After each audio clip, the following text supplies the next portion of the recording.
Hello साथियों, मैं मधु कुमारी आप सभी का स्वागत करती हूँ आपके अपने यूट्यूब चैनल कोचिंग गाँव वाला में। देखिए फ्रेंड, आज हम लोग पढ़ेंगे इस वीडियो में जो है राष्ट्रपति के पार्ट 2 से हम लोग आज इसमें डिस्कस करेंगे। पार्ट 1 में हम लोगों ने अनुच्छेद 52 और अनुच्छेद 58 को डिस्कस किया था, जिसमें अनुच्छेद 52 में हम लोगों ने पढ़ा था कि राष्ट्रपति भारत के एक राष्ट्रपति होते हैं। उसके बाद 58 में जो राष्ट्रपति से रिलेटेड जो योग्यताएं होती हैं उसको हम लोगों ने पढ़ा था। और इस वीडियो में हम लोग अनुच्छेद 54 जो कि राष्ट्रपति के निर्वाचन मंडल की बात करता है और अनुच्छेद 55 जो राष्ट्रपति के निर्वाचन की रीति की बात करता है उसके बारे में आज हम लोग इसमें पढ़ेंगे। ठीक फ्रेंड, तो चलिए हम लोग अपना क्लास स्टार्ट करते हैं। स्टार्ट करने से पहले आपको एक बात बता देते हैं कि पार्ट 1 में हम कुछ बातें नहीं बताए हैं जिसको हम इसमें बताना चाहते हैं। देखिए फ्रेंड, हम बताए थे कि जो अनुच्छेद 58 है उसमें राष्ट्रपति के जो योग्यता है उसमें पहला योग्यता है कि भारत का नागरिक होना चाहिए, दूसरी योग्यता है न्यूनतम आयु 35 वर्ष का होना चाहिए, तीसरी योग्यता क्या है कि लोकसभा के सदस्य होने की योग्यता रखनी चाहिए।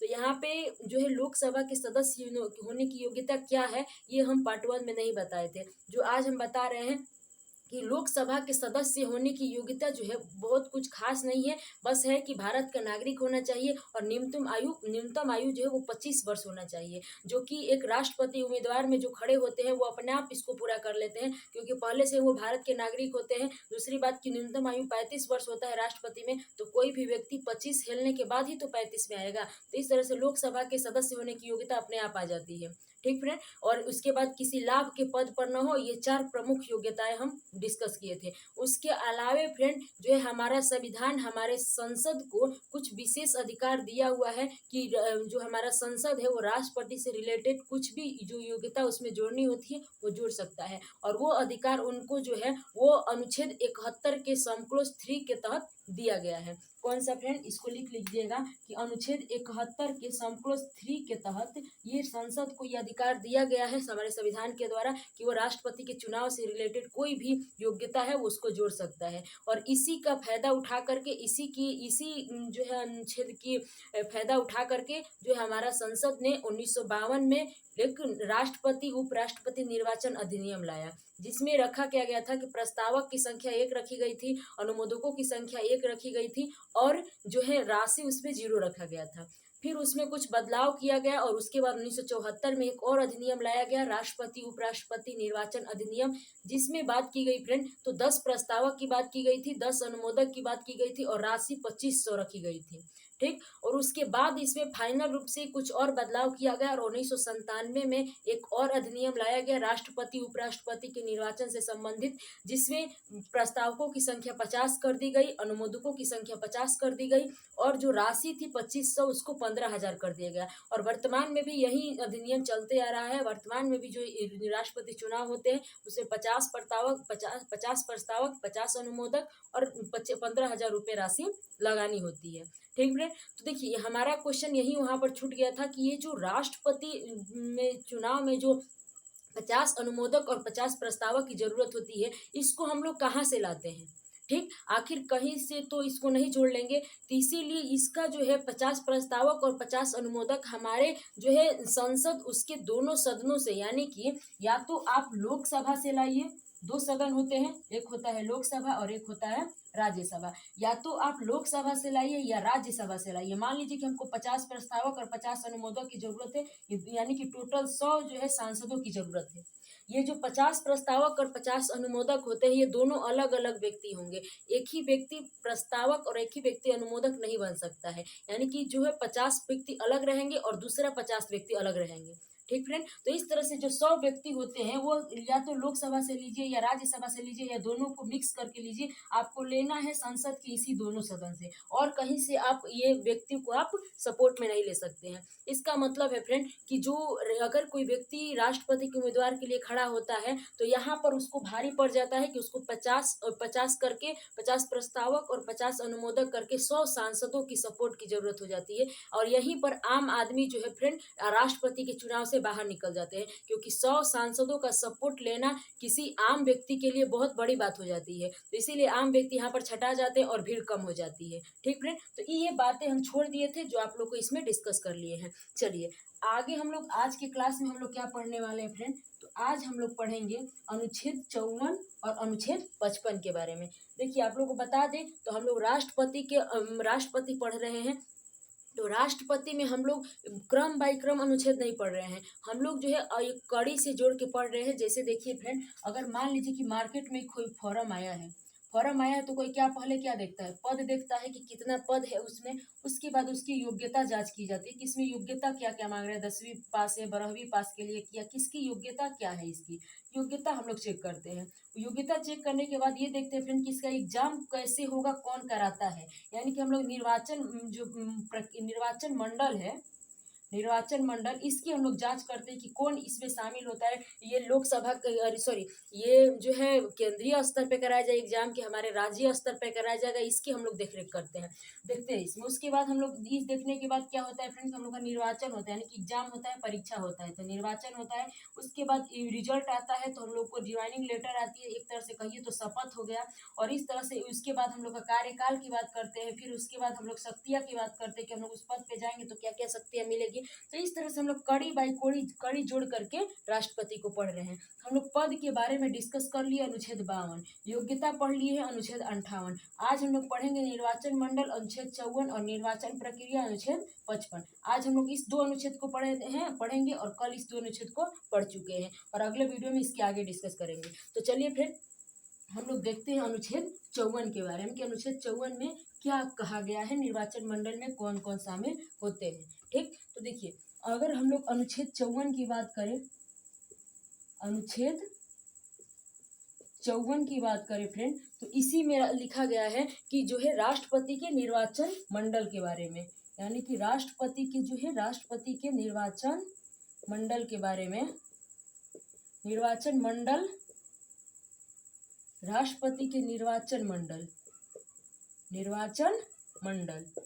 के बारे में जो है इसमें डिस्कस किया गया है। अनुच्छेद 54 में आप लोग भी लिखना होगा तो लिखते चलिएगा। ठीक फ्रेंड, देखिए इसमें निर्वाचन मंडल में कौन कौन शामिल होगा, क्वेश्चन यहीं से पूछता है और अथवा करके दे देगा, या कहिए तो उसको कुछ क्वेश्चन बना के यहाँ से हमेशा क्वेश्चन पूछता है।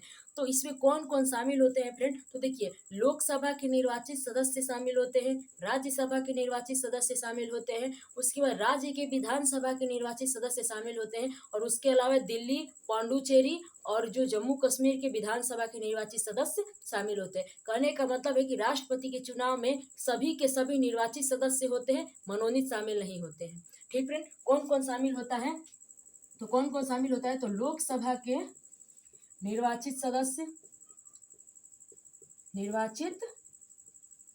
सदस्य इसमें शामिल होते हैं। उसके बाद फ्रेंड राज्यसभा के निर्वाचित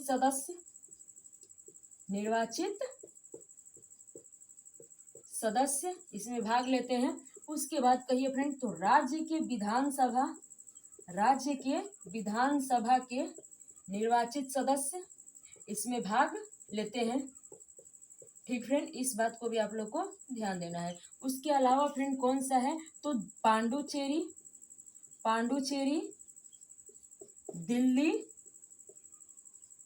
और अब इसमें जम्मू कश्मीर भी शामिल हो गया है। जम्मू कश्मीर के विधानसभा, यहाँ ये जो इतने यूटी है जहाँ पर विधानसभा है, तो यहाँ के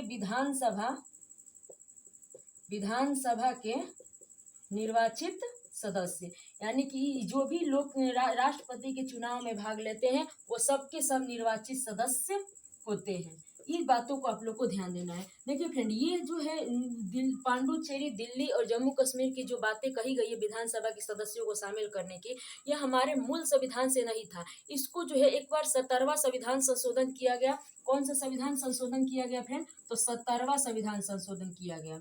ठीक, और 17वां जो संविधान संशोधन हुआ था, कब हुआ था, 1992 में संविधान संशोधन हुआ था। कब हुआ था फ्रेंड, तो हुआ था ये 1992 में।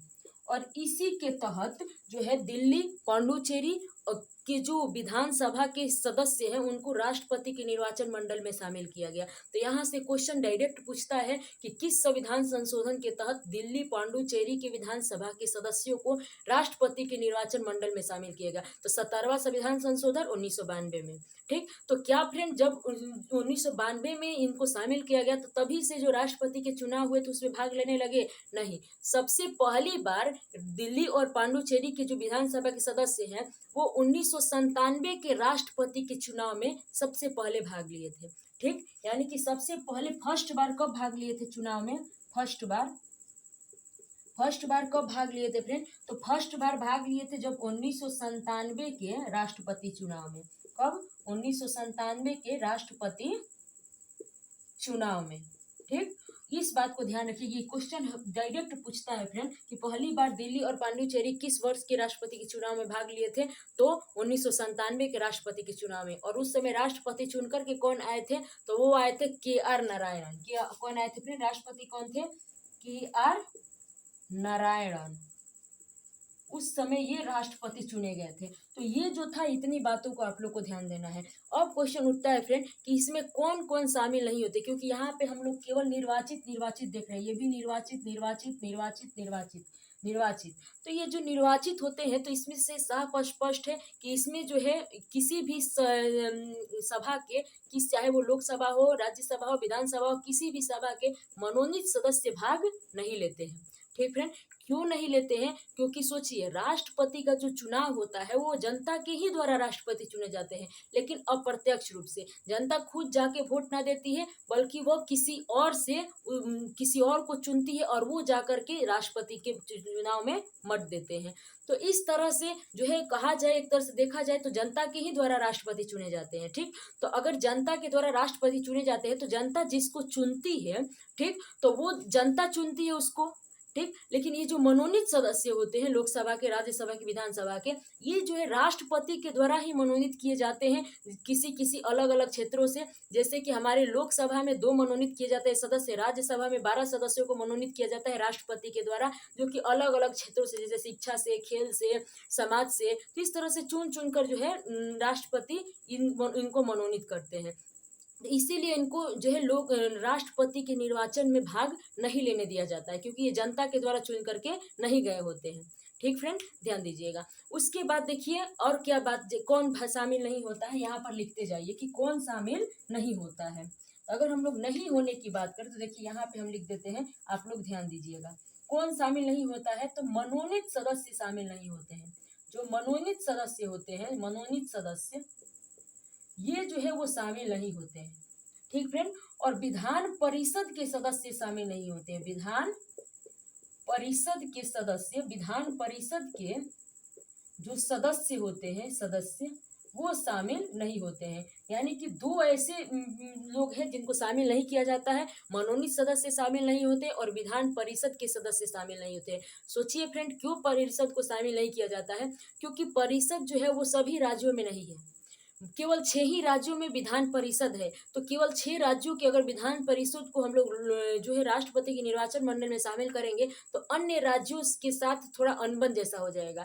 तो इसीलिए इसको शामिल ही नहीं किया जाता है। जैसे हमारे जो गाँव में कहावत है, ना रही बांस ना बाजी बसुड़ी, तो इसको हम शामिल ही नहीं करेंगे तो अन्य राज्यों से मतभेद का सवाल ही नहीं उठेगा। तो इस तरह से इनको शामिल ही नहीं किया जाता है। ठीक, और कौन कौन से राज्यों में जो है विधान परिषद है? तो महाराष्ट्र में है, कर्नाटक में है, बिहार में है, उत्तर प्रदेश में है, तेलंगाना में है और आंध्र प्रदेश में। ये 6 ही राज्य हैं जहां पर विधान परिषद है और विधान परिषद के सदस्यों को शामिल नहीं किया जाता है। ठीक फ्रेंड, तो इतनी बातों को आप लोग को निर्वाचन मंडल से दिमाग में बैठा करके रखना है। और इसके बाद आगे हम लोग क्या पढ़ेंगे? निर्वाचन मंडल। तो अगर आप लोग को स्क्रीनशॉट लेना है तो ले लीजिए। निर्वाचन मंडल पढ़ने के बाद आगे हम लोग पढ़ने वाले हैं निर्वाचन की प्रक्रिया। तो इसको हम मिटाते हैं और अगला अनुच्छेद हम लोग क्या पढ़ेंगे? अनुच्छेद 55। क्या पढ़ेंगे? अनुच्छेद 55। ठीक फ्रेंड, देखिए अनुच्छेद 54 में क्या लिखा गया था? निर्वाचन मंडल के बारे में। और अनुच्छेद जो 55 है, अनुच्छेद जो 55 है, जो अनुच्छेद 55 है, इसमें क्या लिखा गया है फ्रेंड, तो इसी में लिखा गया है निर्वाचन की नीति, निर्वाचन की रीति, निर्वाचन की प्रक्रिया, यानी कि राष्ट्रपति के निर्वाचन की प्रक्रिया, राष्ट्रपति के निर्वाचन की प्रक्रिया की बात किसमें की गई है फ्रेंड, तो ये किया गया है अनुच्छेद 55 में। याद रहेगा अनुच्छेद 54 में बात की गई थी निर्वाचन मंडल की, और मंडल जब गठन हो गया मंडल का, तो अब आगे हम लोग क्या करेंगे, निर्वाचन प्रक्रिया शुरू करेंगे। तो निर्वाचन प्रक्रिया 54 के बाद 55 में जो है निर्वाचन प्रक्रिया की बात की गई है। ठीक फ्रेंड, तो देखिए जो राष्ट्रपति का निर्वाचन होता है वो पहला नंबर तो अप्रत्यक्ष रूप से होता है। कहने का मतलब है कि जनता जो है वो किसी और को चुनती है, यानी कि एमएलए एमपी को चुनती है, और वो जाकर के राष्ट्रपति के चुनाव में भाग लेते हैं। यानी कि जो है जनता प्रत्यक्ष रूप से राष्ट्रपति के चुनाव में राष्ट्रपति को वोट नहीं डालती है, बल्कि किसी को चुन करके उसके द्वारा डलवाती है। इसीलिए हम लोग कहते हैं कि राष्ट्रपति का चुनाव जो है वो अप्रत्यक्ष रूप से होता है। जबकि हम लोग देखिए फिर प्रधानमंत्री हो गए, या कहिए कि मुखिया उखिया का चुनाव जो हम लोग खुद जा करके वोट डालते हैं, लेकिन राष्ट्रपति के चुनाव में कभी आप लोग वोट डालने गए हैं, कभी नहीं गए होंगे, क्योंकि यह अप्रत्यक्ष चुनाव होता है, जनता खुद न डाल करके किसी के द्वारा डलवाती है। इसीलिए जो है राष्ट्रपति का चुनाव कैसा होता है फ्रेंड, तो अप्रत्यक्ष होता है, अप्रत्यक्ष प्रणाली होता है, अप्रत्यक्ष तरीके से होता है। दूसरा कहेंगे फ्रेंड, तो दूसरा होता है कि ये गुप्त तरीके से होता है, गुप्त तरीके से जो है चुनाव होता है। गुप्त तरीके से कहने का मतलब क्या है कि आप जो है वोट डालने, मान लीजिए हम एमपी है, हमको वोट डालने जाना है, तो हम बिना किसी को बताए, बिना किसी को दिखाए ही वोट डाल सकते हैं। अगर हम किसी को बता दिए, किसी को दिखा दिए कि हम देखिए हम इनको जा करके वोट डालने वाले हैं, तो हमारे वोट जो है वो रद्द कर दिए जाएंगे। यानी कि जो है जो वोट डालना है वो गुप्त तरीके से डालना है, किसी को बता के नहीं डालना है।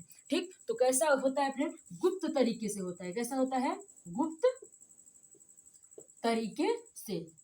ठीक, उसके बाद देखिए फ्रेंड, तो अनुपातिक प्रणाली से होता है। कौन सी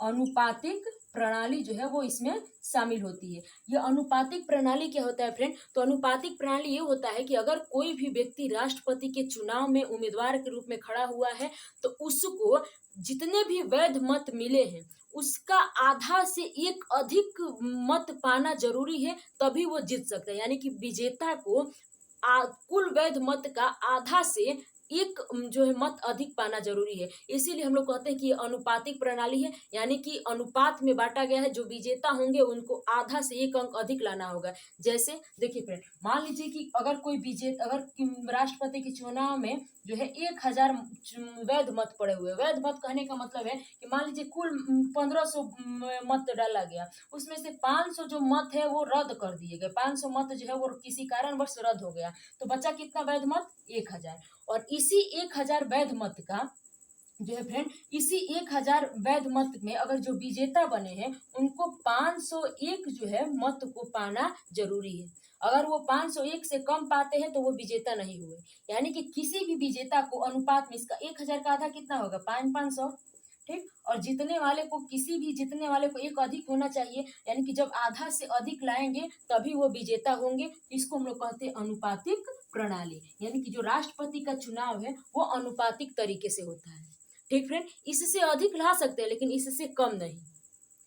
देखिए फ्रेंड, ये जो बाकी चुनाव होते हैं उसमें क्या होता है, जो सबसे अधिक लाया, मान लीजिए कि किसी को 1000 वोट मिला है, किसी को 500 मिला है, किसी को 400 मिला है, किसी को 1500 मिल गया, तो जो अधिक वोट पाया है वही विजेता हो जाता है। लेकिन राष्ट्रपति के चुनाव में अधिक कम का नहीं, वो होता है कि जो आधा से एक अधिक, कम से कम आधा से एक अधिक लाना है। अधिक से अधिक कितना भी लाइए पर आधा से एक अधिक लाना जरूरी है, तभी आप विजेता घोषित होइएगा। तो ये बातें आप लोगों को ध्यान देना है। अगर मान लीजिए कि अगर कोई 1000 वोट मिला है, ठीक, और 2-4 उम्मीदवार खड़े हैं, किसी को मिल गया 400 मत, किसी को मिल गया 300 मत, किसी को मिल गया 200 मत, लेकिन किसी को भी 501 नहीं मिला हुआ है, तो इसमें से कोई भी विजेता नहीं हुआ।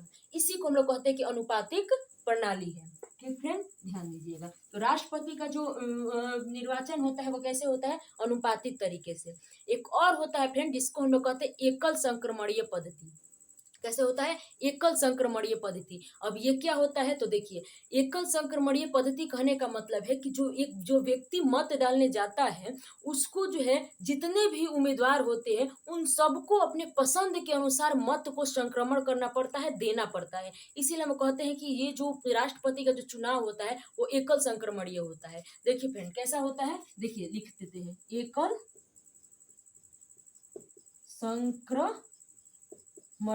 एकल संक्रमणीय पद्धति। अब ये क्या होता है, देखिए फ्रेंड यहाँ समझिए, मान लीजिए कि कोई चुनाव हो रहा है राष्ट्रपति का और एक उम्मीदवार ए है, एक उम्मीदवार बी है, एक उम्मीदवार सी है, एक उम्मीदवार डी है, इस तरह से बहुत से उम्मीदवार खड़े हुए हैं, ठीक। और वोट डालने वाले में इधर मान लीजिए एक क वोट डालने वाला है, एक ख नाम से कोई है, एक ग नाम से कोई है, एक ख नाम से है कोई, एक अ नाम से है।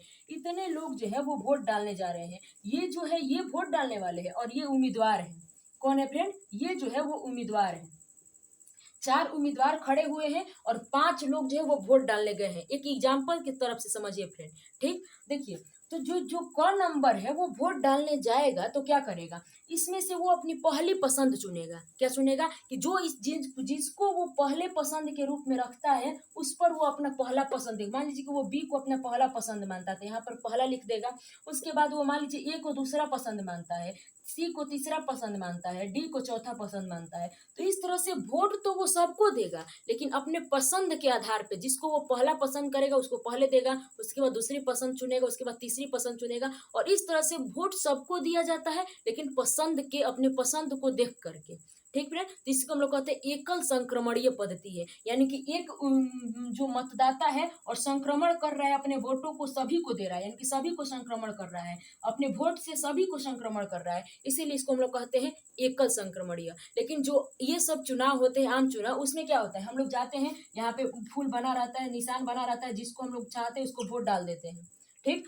तो इस तरह से इसमें नहीं होता है, हमको वोट सबको देना होता है और इसी को हम लोग कहते हैं एकल संक्रमणीय पद्धति। समझ में आ गया फ्रेंड। देखिए यहाँ पे एक कंडीशन भी लागू हुआ है, क्या है कि अगर कोई भी व्यक्ति है उसको अगर मत डालने जा रहा है तो उसको अपनी पहली पसंद चुनना अनिवार्य है। अगर वो पहली पसंद चुने बगैर अगर दूसरी पसंद चुन लेता है, पहली पसंद वो किसी को नहीं करता है, कहता है कि हम किसी को पहली पसंद नहीं करते हैं, हम सीधे दूसरी पसंद चुनेंगे, तब उसकी जो मत है उसको रद्द कर दिया जाएगा, उसके वोट को मान्य नहीं रखा जाएगा, अमान्य घोषित कर दिया जाएगा। क्योंकि यहाँ पे शर्त लगाया गया है कि अगर आप वोट डालने जा रहे हैं तो आपको पहली पसंद चुनना अनिवार्य है, भले दूसरी तीसरी चुनिए मत चुनिए लेकिन पहली पसंद को चुनना अनिवार्य है। ये शर्तें लगाई गई है, तो इस बात को ध्यान दीजिएगा। और एक बात और है कि राष्ट्रपति के जो चुनाव होता है उसमें नोटा का प्रयोग नहीं होता है। जैसे हम लोग चुनाव देने, वोट डालने जाते हैं तो हमको किसी भी प्रत्याशी पर वोट नहीं डालना है कि कोई भी पसंद नहीं है तो हम लोग सीधे नोटा को दबा देते हैं। लेकिन राष्ट्रपति के चुनाव में नोटा का बटन का यूज ही नहीं किया जाता है, उसमें है ही नहीं,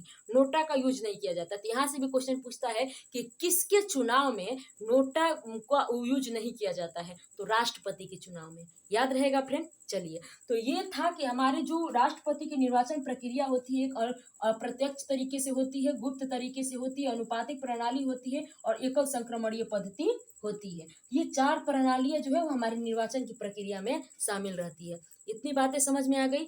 आगे हम लोग देखते हैं फ्रेंड कि आखिर ये जो राष्ट्रपति का निर्वाचन होता है वो कौन कराता है, ठीक, कौन कराता है, इसके बारे में डिस्कस करेंगे। तो इसको आप लोग, ये एकल संक्रमणीय समझ में आ गया होगा फ्रेंड। तो चलिए इसको हम लोग रफ करते हैं। रफ करने के बाद देखते हैं फ्रेंड कि कौन कराता है राष्ट्रपति का चुनाव, ठीक। तो कौन कराता है फ्रेंड, तो कौन कराता है, तो राष्ट्रपति का चुनाव जो है वो कराते हैं निर्वाचन आयोग। कौन कराता है, कौन कराता है फ्रेंड, तो निर्वाचन आयोग कराता है। कौन कराता है, निर्वाचन आयोग। कौन कराता है, निर्वाचन आयोग। निर्वाचन आयोग जो है वो इसका निर्वाचन कराता है, ठीक फ्रेंड। यानी कि निर्वाचन आयोग ही जो है वो राष्ट्रपति के निर्वाचन की घोषणा करता है, ठीक। और ये जो है यही निर्वाचन आयोग क्या करता है फ्रेंड, एक पीठासीन अधिकारी का गठन करता है। ये इसने तो घोषणा कर दिया कि हाँ इस तारीख से राष्ट्रपति का चुनाव होगा, घोषणा कर दिया, लेकिन उसमें पर्चा भरने का काम होता है, लोगों को अपने जो है छाया चित्र देने का काम होता है। तो ये सब जो काम होती है उसके लिए जो है निर्वाचन आयोग एक पीठासीन अधिकारी का गठन करता है। क्या करता है? पीठासीन अधिकारी का गठन करता है। और ये पीठासीन अधिकारी जो है वो राज्यसभा या लोकसभा, राज्यसभा के बारी बारी से राज्यसभा के सचिव या लोकसभा के सचिव ऐसे करके, मान लीजिए एक बार जो चुनाव हुआ उसमें लोकसभा के सचिव शामिल हुए हैं, पीठासीन अधिकारी बने हैं, तो दूसरी बार चुनाव होगा तो उसमें राज्यसभा के पीठासीन अधिकारी जो है वो राज्यसभा के सचिव जो है वो पीठासीन अधिकारी बनेंगे। ठीक फ्रेंड, तो इस तरह से जो है ये क्या करते हैं, निर्वाचन आयोग इसकी प्रक्रिया को जारी रखने के लिए एक पीठासीन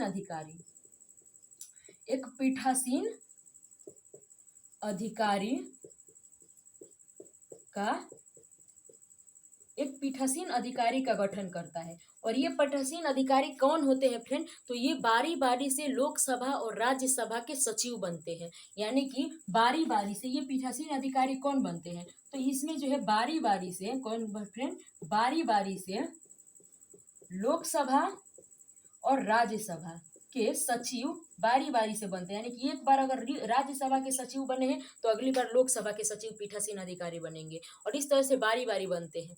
और एक देखिए फ्रेंड कि ये जो इस बार जो हुआ था 2022 में जो राष्ट्रपति का चुनाव हुआ था, जिसमें द्रौपदी मुर्मू जी राष्ट्रपति चुनी गई थी, तो उस समय पीठासीन अधिकारी के रूप में कौन से सभा के सचिव शामिल हुए थे? तो राज्यसभा के।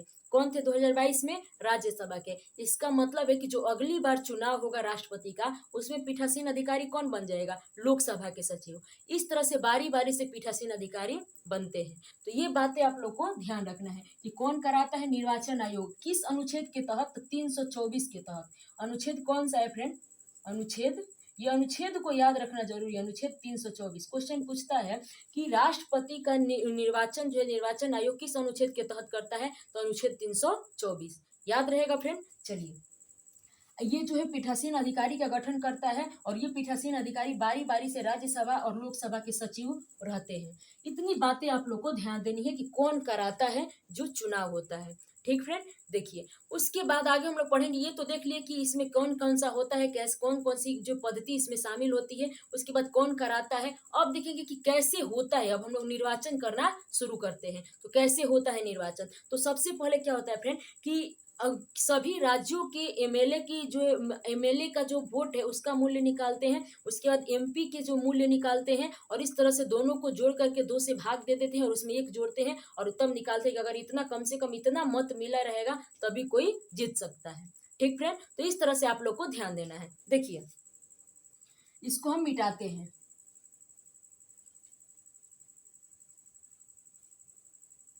देखिए आगे हम लोग बात करते हैं कि अब क्या होता है। तो अब हम लोग क्या देखेंगे फ्रेंड कि हम लोग क्या करेंगे कि एक जो है एक देखिए, अगर कोई वोट डालता है उसमें कौन वोट डालता है? एमपी डालेंगे, एमएलए डालेंगे। ठीक, तो जो एमएलए और एमपी के, मान लीजिए कि एक एमएलए वोट डालने गया, तो क्या वो एक वोट डाला तो उसका वोट का मूल्य एक ही रहेगा? नहीं, उनके वोटों का जो मूल्य होता है वो उसके मूल्य को निकाला जाता है। और कैसे निकाला जाता है? तो एक फार्मूला होता है। देखिए फिर अब हम लोग प्रक्रिया शुरू कर दिए कि कैसे राष्ट्रपति का जो है चुनाव होता है, कैसे गणना होती है, उसको हम लोग देखते हैं। तो देखिए अगर हम लोग एक एमएलए का जो है वोट निकालते हैं, एक एमएलए का मूल्य निकालते हैं कि एक एमएलए के वोटों का मूल्य कितना है, तो देखिए उस राज्य के कुल जनसंख्या, राज्य के कुल जनसंख्या, ठीक, और बटा में क्या होता है कि राज्य के कुल निर्वाचित एमएलए, राज्य के कुल निर्वाचित एमएलए की संख्या, राज्य के कुल निर्वाचित एमएलए की संख्या, ठीक, और बटा में हो जाता है 1/1000। ये होता है एक राज्य के एक एमएलए की जो मूल्य होता है वो इस फार्मूला से निकाला जाता है। यानी कि एक एमएलए का जो वोटों का मूल्य होता है वो राज्य की कुल जनसंख्या, जिस राज्य के एमएलए के वोट निकाल रहे हैं उस राज्य की कुल जनसंख्या बटा में उस राज्य के कुल निर्वाचित एमएलए की संख्या गुणे 1/1000। ये फार्मूला होता है एक एमएलए की मूल्य निकालने की। ठीक फ्रेंड, देखिए अगर बात करें कि ये जो राज्य की कुल जनसंख्या हम लोग लेते हैं वो किस वर्ष का लेते हैं, तो 1971 की जो जनसंख्या हुई थी उसी वर्ष की जनसंख्या आज भी जो है जनसंख्या आधार के रूप में यूज किया जाता है। यानी कि अगर किसी जिस राज्य का हम लोग एक एमएलए का वोट निकाल रहे हैं तो 1971 में उस राज्य की जनसंख्या कितनी थी उसको रखते हैं हम राज्य की कुल जनसंख्या में। यानी कि 2011 की जनसंख्या की गणना नहीं रखा, आधार वर्ष नहीं रखा गया है। कब का रखा गया है? 1971 का। तो इस बात को भी आप लोग को ध्यान देना है। देखिए फ्रेंड, आगे जो है 84वां संविधान संशोधन हुआ और उसमें जो है ये बात जो 84वां संविधान संशोधन हुआ 2002 में। कब हुआ था फ्रेंड? 2002 में। और उसमें ये बात कही गई कि अगले 2026 तक जो जनसंख्या का वर्ष रहेगा वो 1971 ही रहेगा। 2026 के बाद देखा जाएगा तो उसमें बदलाव किए जाएंगे, लेकिन 2026 तक जितने भी राष्ट्रपति के चुनाव हुए हैं और आगे होंगे उसमें जो जनसंख्या का, राज्य की कुल जनसंख्या का जो आधार वर्ष है वो 1971 का ही लिया गया है। आखिर सोचिए फ्रेंड कि क्यों 1971 का ही वर्ष लिया गया?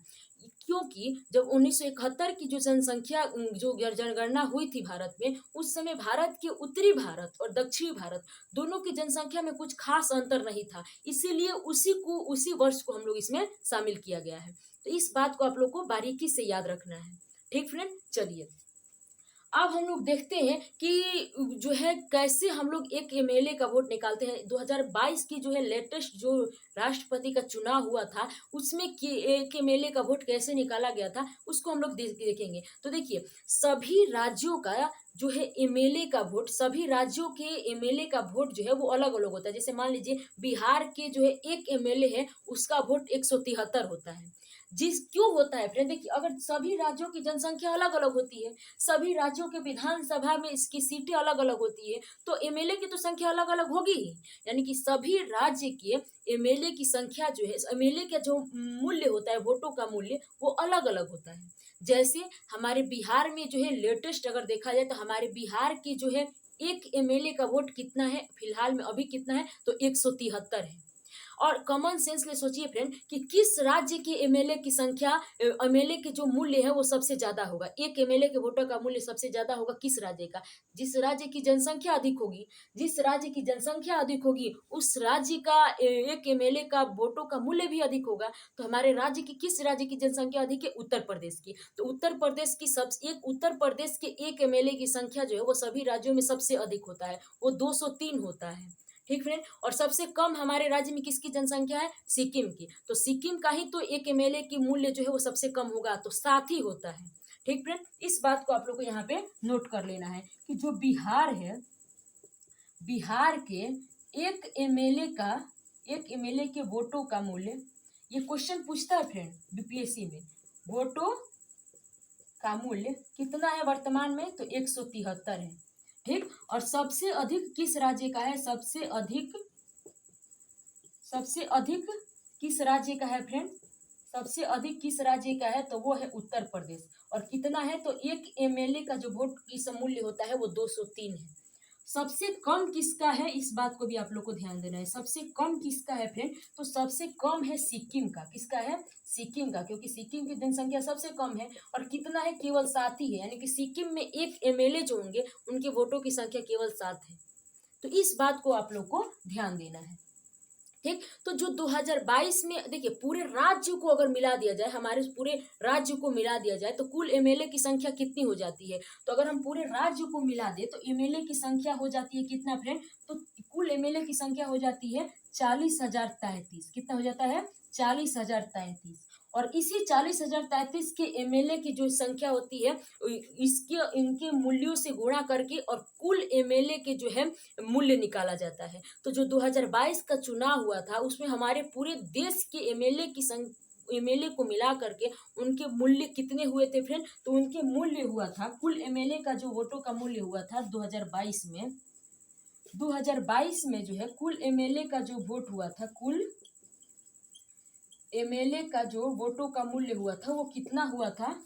वो कितना निकला था फ्रेंड? तो 5,43,231। इतना जो है हमारे जो 2022 में जो चुनाव हुआ था राष्ट्रपति का, उसमें जो है पूरे देश के कुल एमएलए को मिला करके जो वोटों का मूल्य निकाला गया था वो था 5,43,200। याद रहेगा फ्रेंड। यानी कि इस तरह से जो है हम लोगों का कुल एमएलए का वोट इसी के आधार पर जो है 4,033 से जो है गुणा किया गया था। अलग अलग राज्यों के एमएलए के जो मूल्य होता है उससे गुणा करके और इस संख्या को निकाला गया था। ठीक फ्रेंड। तो इस तरह से ध्यान दीजिएगा कि जो हमारे एक एमएलए का मूल्य होता है वो इसी तरह से निकाला जाता है। ठीक फ्रेंड, इस बात को आप लोग को ध्यान देना है। आगे हम लोग देखते हैं कि एक एमपी का मूल्य कैसे निकालते हैं। एक एमपी का मूल्य कैसे निकालते हैं। ये तो एक एमएलए हो गया। अगर हम लोग बात करें तो एक एमपी का जो है एक एमपी का यानी कि एक सांसद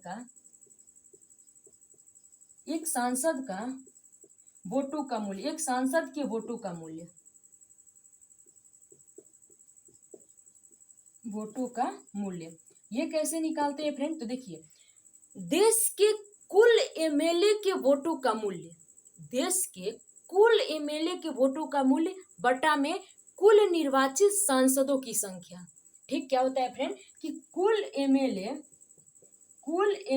के वोटों का मूल्य जो 5,43,229 आया था 2022 की आंकड़ा, एमएलए के वोटों का मूल्य बटा में कुल निर्वाचित सांसदों की संख्या, कुल निर्वाचित सांसदों यानी कि एमपी की सांसदों की संख्या। ध्यान दीजिएगा फ्रेंड, अगर आप लोग एमएलए निकाल रहे हैं तो उसमें एक गुणे 1/1000 से गुणा करना पड़ता है, लेकिन यहाँ पे गुणा नहीं करना है, केवल इसका यही हो जाता है। यानी कि एक सांसद का जो मूल्य होता है, एक सांसद के वोटों का मूल्य कितना होता है, तो कुल एमएलए के वोटों का मूल्य बटा में कुल निर्वाचित सांसदों के वोटों का मूल्य।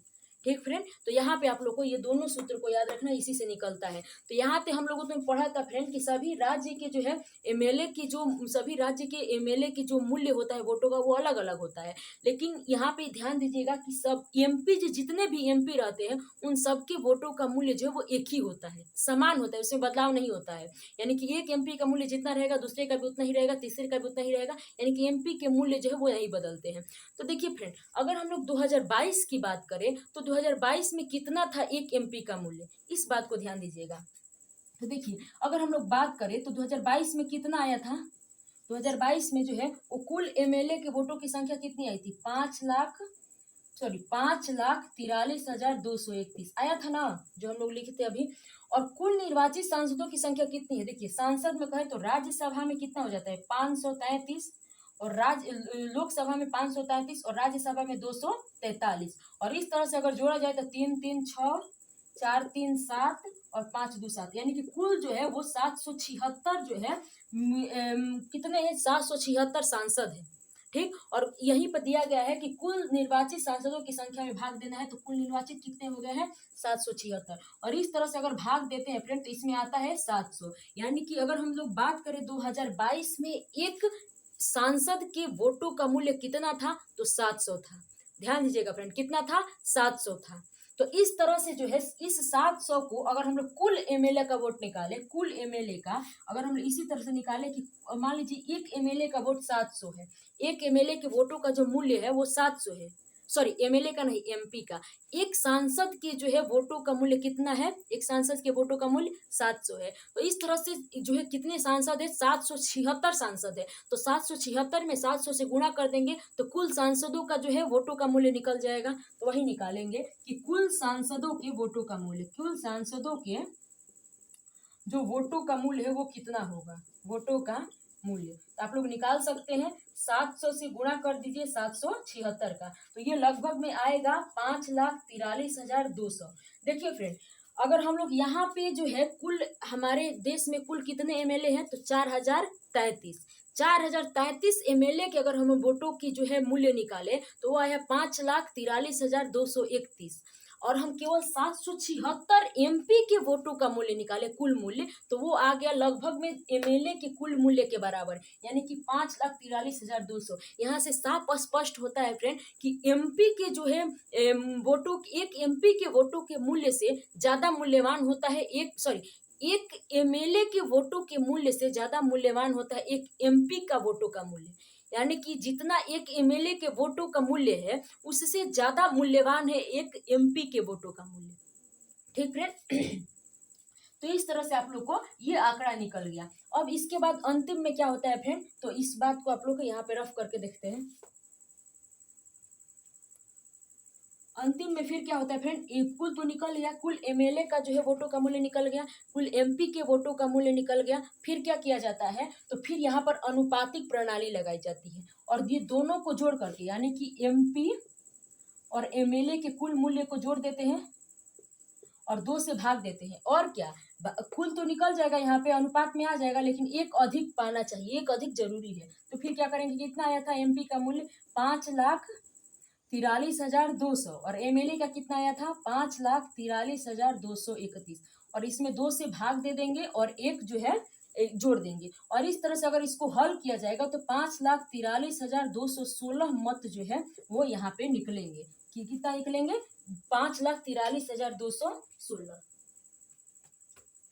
ठीक फ्रेंड। तो देखिए हमारे जो 2022 में राष्ट्रपति का जो चुनाव हुआ था उसमें द्रौपदी मुर्मू जी को कम से जीतने के लिए विजेता को कम से कम इतना वोट मिलना जरूरी है। अगर इतना वोट नहीं मिलता, इससे कम मिलता है तो फिर से द्वितीय चरण की मतगणना कराई जाती है, लेकिन इतना मत मिलना जरूरी है। लेकिन इस बार जो 2022 का चुनाव हुआ था तो द्रौपदी मुर्मू जी को इससे दोगुना मत मिल गया था, लगभग 10 लाख कुछ मिला हुआ था इनको वोट, तो ये आसानी से जीत गई।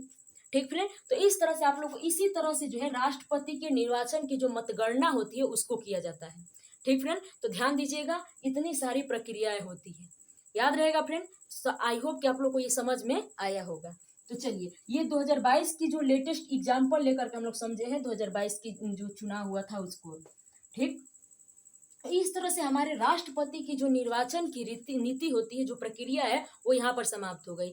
एक बात यहाँ पे ध्यान रखना है फ्रेंड कि कभी कभार क्या होता है, अभी हम लोग पढ़े, कभी कभार क्या होता है कि किसी भी उम्मीदवार को मान लीजिए ABCD यहाँ पे खड़े हुए हैं और हमें आप लोग को बताया कि मान लीजिए 1000 कुल मत मिला हुआ है और इसमें से एक को मिल गया, अगर मान लीजिए एक क्या जो है पहली पसंद, दूसरी पसंद, तीसरी पसंद सबको जोड़े तो इनको मिला 400 और मान लीजिए बी का पूरा पसंद जोड़ दिए, बी का पूरा वोट गिने हम लोग तो इसको मिला मान लीजिए 300।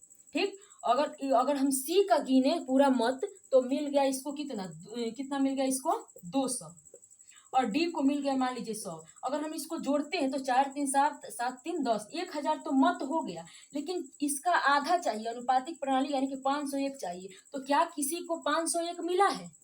नहीं मिला है। यानी कि इस चरण में जो पहली मतगणना हुई इसमें कोई भी विजेता नहीं रहा, कोई विजेता नहीं रहा, किसी को मत नहीं मिला है। तो इस स्थिति में क्या होता है कि द्वितीय चरण की जो है प्रक्रिया कराई जाती है, द्वितीय चरण की मतगणना कराई जाती है। उसमें क्या होता है कि जिस भी प्रत्याशी को कम वोट मिला होता है, जैसे मान लीजिए यहाँ पर डी को सबसे कम मिला हुआ है, तो जिस प्रत्याशी को सबसे कम मत मिला होता है उसके दूसरी पसंद को, पहली पसंद नहीं, दूसरी पसंद को अन्य प्रत्याशियों में बांट दिया जाता है। ठीक, मान लीजिए इसका 100 वोट है, इसमें हम लोग इसमें जो है इन प्रत्याशियों को बांट देंगे और बांटने के बाद अगर इनका जो है 501, जिसका 501 हेल जाता है तो वो विजेता हो जाते हैं। ठीक, तो इस प्रकार से हम लोग इसको कहते हैं द्वितीय चरण की मतगणना। क्या कहते हैं? द्वितीय चरण की मतगणना। और ये मतगणना हमारे भारत में एक राष्ट्रपति के समय उत्पन्न हुआ था, जब 1969 में जो बीबी गिरी जो राष्ट्रपति के चुनाव लड़ रहे थे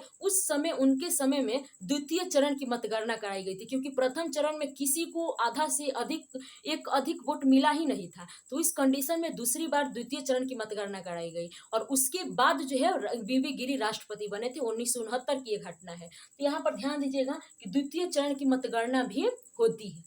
ठीक, अगर मान लीजिए द्वितीय में नहीं हुआ तो फिर तीसरी को इसको अपना हटा देंगे और तृतीय चरण की मतगणना कराएंगे, यानी कि इसके बाद जो जिसको कम मिला है, मान लीजिए सी को मिला है तो अब सी को ए और बी में बांट देंगे। तो इस तरह से जो है तृतीय चरण की मतगणना जब तक से कराई जाती है जब तक से कि ये आधा से एक अधिक, कम से कम आधा से एक अधिक किसी भी प्रत्याशी को मिल ना जाए, तब तक से ये प्रणाली चलती रहेगी। तो ऐसा हमारे भारत में एक बार हुआ था, जो बता दिया आप लोग को, केस कब, 1969 में बीबी गिरी के समय। इतनी बातें आप लोग को ध्यान रखना है। ठीक फ्रेंड, चलिए आई होप कि आप लोग को ये क्लास पसंद आया होगा, समझ में आ रहा होगा फ्रेंड। देखिए एक बात और हम लोग ध्यान दें तो हमारे भारत के जो है हमारे भारत के एकमात्र ऐसे राष्ट्रपति बने थे जो कि जो है निर्विरोध जो है चुने गए थे, यानी कि उनके विरोध में कोई खड़ा ही नहीं हुआ था। वो जानते हैं, आप लोगों को सबको याद होगा, संजीव रेड्डी जो थे वो पूरी तरह से निर्विरोध खड़े हुए थे, उनके विरोध में कोई खड़ा ही नहीं हुआ था। तो ये भी क्वेश्चन पूछता है। और इस तरह से राष्ट्रपति से रिलेटेड कुछ और जो है मुख्य तथ्य से रिलेटेड क्वेश्चन पूछता है, जो हम लोग लास्ट में जब डिस्कस करेंगे, राष्ट्रपति का पूरा अनुच्छेद खत्म कर लेंगे तो उसके बाद हम लोग कुछ मुख्य तथ्य को जो है लास्ट में हम लोग देख लेंगे। ठीक फ्रेंड, तो आई होप कि आप लोग को ये क्लास पसंद आया होगा। तो देखिए फ्रेंड, आप इस क्लास को लेने के बाद ऑब्जेक्टिव जरूर लगाइएगा। अगर मान लीजिए कि आपको ऑब्जेक्टिव कहीं से नहीं मिल रहा है तो ये बुक बहुत ही मस्त है, क्योंकि ये बीपीएससी का ही नहीं, सारे स्टेट पीसीएस के जितने भी राष्ट्रपति से क्वेश्चन आए हुए हैं वो सब इसमें इंक्लूड किया हुआ है। तो जो जो अनुच्छेद आप पढ़ लिए हैं, अनुच्छेद 52 पढ़ लिए, 58 पढ़ लिए, 54 पढ़ लिए, 55 पढ़ लिए, इन चारों से जो है इसमें क्वेश्चन लगाइएगा, जरूर लगाइएगा फ्रेंड, क्योंकि जितने भी डाउट रहते हैं वो ऑब्जेक्टिव लगाने से, क्वेश्चन लगाने से डाउट क्लियर हो जाते हैं। तो आप लोगों को क्वेश्चन जरूर लगाना है, क्योंकि अगर क्वेश्चन लगाने से जो है आपकी तैयारी 100% हो जाती है। ठीक फ्रेंड, तो चलिए मिलते हैं राष्ट्रपति के नेक्स्ट वीडियो में। तब तक के लिए आप लोग खुश रहिएगा, मस्त रहिएगा और अपनी तैयारी में लगे रहिएगा। Thank you so much friend, जय हिंद।